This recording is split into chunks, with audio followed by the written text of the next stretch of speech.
话艺术水较好，古前解说两句啊，含你做参考。解说，解文说理。好朋友来讲迄天，阮自己的阿国啊，伊的名原来一个国，甲我同国的北部广播电台名主持人。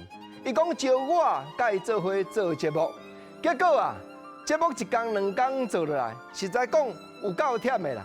见摆节目做完，伊泡茶请我，连桌顶迄块茶杯啊，我都无看。伊就甲我笑啊，讲国正啊，你尖片有看，大西门空无看。这句话吼，就是台湾俗语咧讲对比。尖片，咱知影尖尾一空，线穿过，迄空也做尖片。你尖片有看呢，结果大西门空，台南的俗语大西门，城门空这大空你无看，对啦。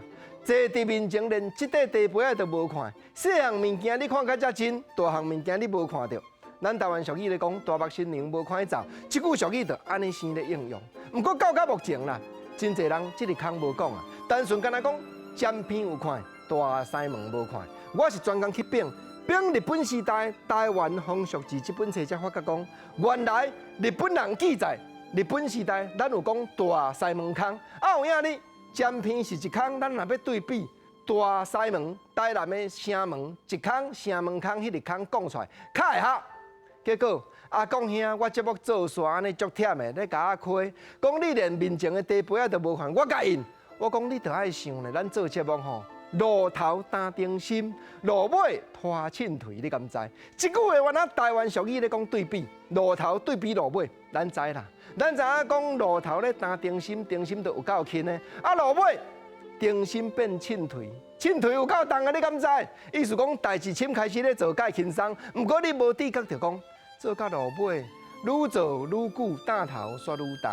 比一个来讲啦，做节目赢麦去啦，迄支麦去深开始咧赢，扭我尔。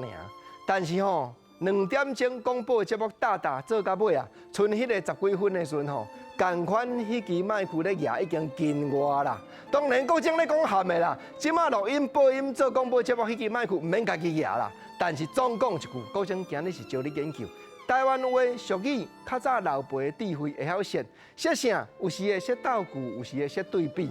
咱对比咧讲尖片甲大西门空，咱对比咧讲路头甲路尾，意思嘛是真趣味，真有内涵甲艺术啊。